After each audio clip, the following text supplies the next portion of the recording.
ఇటీవల జరిగిన ఎన్నికల్లో అధికార వైసీపీ ఓటమిపై రాజమండ్రి మాజీ ఎంపీ భరత్ తీవ్ర స్థాయిలో ఆవేదన వ్యక్తం చేశారు.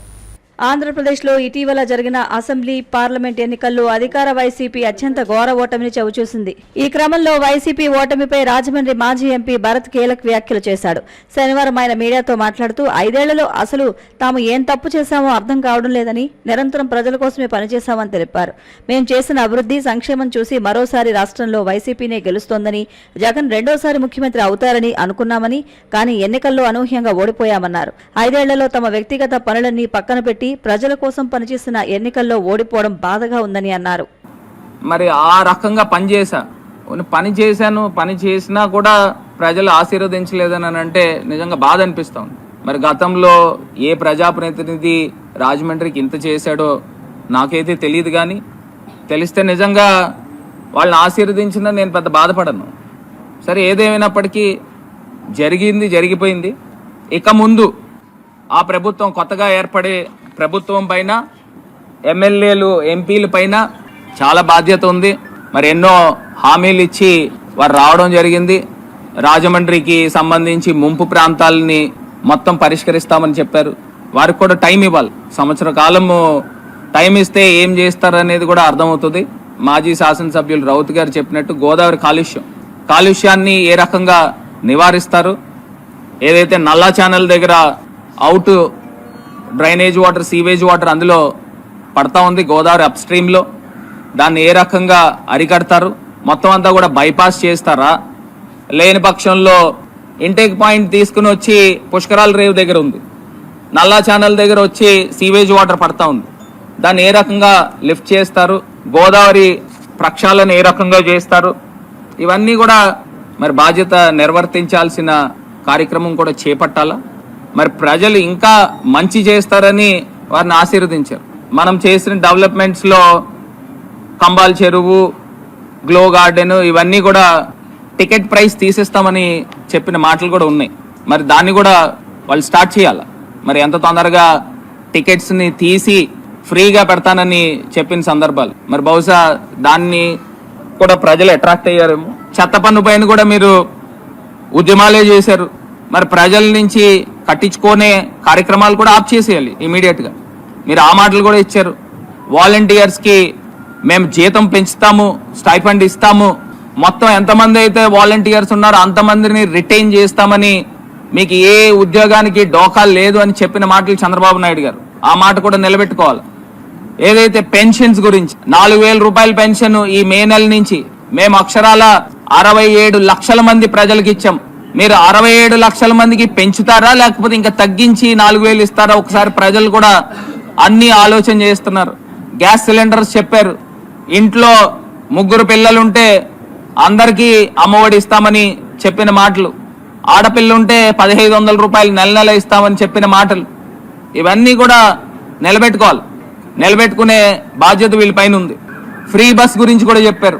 ఇవన్నీ కూడా ఒక 6 నెలలు కూడా అవసరం లేదు, 3-4 నెలల్లోనే అర్థమైపోతుంది వీళ్ళు ఏ స్థాయిలో నిలబెట్టుకుంటున్నారు అనేది కూడా అర్థమైపోతుంది. నిరుద్యోగ భృతి, వికలాంగులకి 6,000 రూపాయలు, ఇట్లాగ ఎన్నో హామీలు ఇచ్చారు. నాకు అనిపించిన ఈ ఎలక్షన్ సారాంశం ఏంటంటే, ప్రజలు అన్న వాళ్ళు ఆశాజీవులు.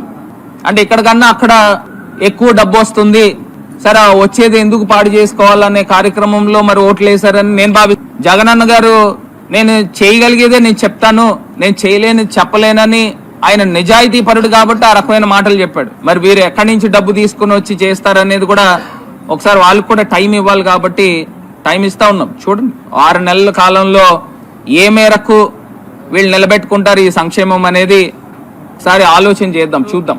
ఇవాళ మేము రాజమండ్రికి, నాకు బాధ అంతా ఏంటంటే, రాజమండ్రికి ఇంత అభివృద్ధి చేశాను, ఇంత అభివృద్ధి చేసిన ప్రజలు యాక్సెప్ట్ చేశారు.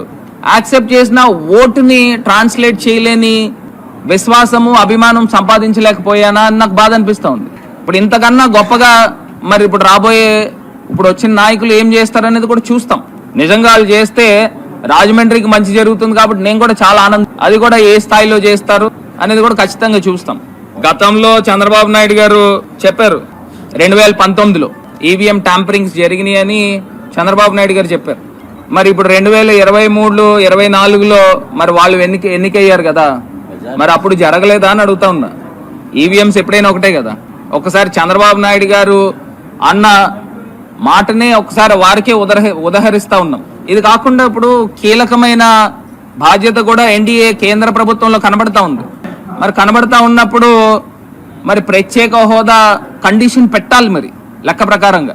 మరి ఎందుకు పెట్టట్లేదు? ఎందుకంటే గతంలో ఈయన ఎన్డీఏ నుంచి కూడా బయటకు వచ్చింది చంద్రబాబు నాయుడు గారు ప్రత్యేక హోదా ఇవ్వట్లేదనే కదా. ధర్మ పోరాట దీక్షలు కూడా చేశారు. మరి ఆయన పైన బాధ్యత ఉంది. ఇప్పుడు బీజేపీకి అబ్సల్యూట్ మెజారిటీ రాలా, వాళ్ళకి నంబర్స్ తగ్గినాయి. సుమారుగా 34 ఎంపీలు నంబర్స్ తగ్గినాయి. చంద్రబాబు నాయుడు గారిది, పవన్ కళ్యాణ్ గారిది 18 ఎంపీలు ఉన్నాయి. వీళ్ళు ఖచ్చితంగా డిమాండ్ పెట్టాలి, ప్రత్యేక హోదా డిమాండ్ పెట్టాలి. సో వాళ్ళపైన వాళ్ళ భుజస్కంధాల పైన ఉన్నాయి. ఎందుకంటే ప్రజలు క్లీన్ మ్యాండేట్ ఇచ్చారు కాబట్టి సో ఖచ్చితంగా ఇవన్నీ కూడా సాధించాలి. ఈ కండిషన్స్ పెడితేనే కదా ఆంధ్ర రాష్ట్రానికి న్యాయం జరిగేది. అంటే ఒకటి, పవన్ కళ్యాణ్ గారు వాళ్ళ కార్యకర్తలకి, వాళ్ళ నాయకులకి, వీళ్ళందరికీ కూడా ఒక క్లియర్ ఇన్స్ట్రక్షన్స్ ఇచ్చారు. మరి ఆయన కూడా ఒక పరిణితి చెందిన నాయకుడి కింద కనిపిస్తూ ఉన్నారు. సో ఆయన వర్క్ చేస్తూ ఉన్నాడు, వాళ్ళ కార్యకర్తలు వాళ్ళని ఫాలో అవుతూ ఉన్నారు. తెలుగుదేశం పార్టీ వాళ్ళు ఎక్కడ పడితే అక్కడ విధ్వంసాలకి చేస్తూ ఉన్నారు. మరి ప్రజలు అన్ని అబ్జర్వ్ చేస్తూ ఉన్నారు. ఇప్పుడు మా పైన రకరకాల నిందలు వేశారు కదా. మరి ఇప్పుడు వాళ్ళు చేసే కార్యక్రమం ఏంటి అంటే ఇప్పుడు వాళ్ళు చేస్తున్నారనేగా. మరి ఏ విశ్వాసం పొందలేకపోయినో నేను కూడా విశ్లేషించుకోవాలి. ఎందుకు చేస్తానంటే ఇంత కష్టపడ్డా, ఎంపీ అయిన తర్వాత ఫ్యామిలీ కుటుంబాలను వదిలేసి తిరిగిన సందర్భాలు. సాయంత్రం ఢిల్లీలో ఉంటే, మార్నింగ్ ఢిల్లీలో ఉంటే సాయంత్రం రాజమండ్రి వచ్చి ఇక్కడ ప్రోగ్రామ్స్ అటెండ్ అయ్యేవాడిని. ఆ రకంగా ఒక రోలింగ్ స్టోన్ కిందన తిరిగినాము. సో ప్రజలు మరి ఆశీర్వదించలే. ఇప్పుడు ప్రభుత్వాలు మారినంత మాత్రాన డబ్బు ప్రజాస్వామ్యమే కదా ఇవి ఇచ్చినవన్నీ కూడా. సో ఖచ్చితంగా ఇళ్లు నిర్మాణం చేయాలి, అవి గృహప్రవేశాలు చేయాల్సిన బాధ్యత ఇప్పుడు కొత్తగా వచ్చిన ప్రభుత్వం పైన ఉంటుంది 100%. ఎందుచేతనంటే రాజమండ్రికి సంబంధించి సుమారుగా 38,000 మందికి పట్టాలు ఇచ్చాం. సో ఇవన్నీ కూడా వాళ్ళపైన బాధ్యత ఉంది ఖచ్చితంగా అండి. ఇప్పుడు జగనన్న వారియర్స్ అండి మేమంతా కూడా. సో ఖచ్చితంగా జగనన్నతోనే మా ప్రయాణం ఎప్పుడు కూడా జగనన్నతోనే ప్రయాణం. ఎందుకంటే మీకు రాబోయే 3-4 నెలలు అర్థమైపోతాయి. ఎందుకంటే ప్రజలందరూ కూడా చాలా ఎక్కువ చంద్రబాబు నాయుడు గారి పైన నమ్మకం పెట్టుకున్నారు.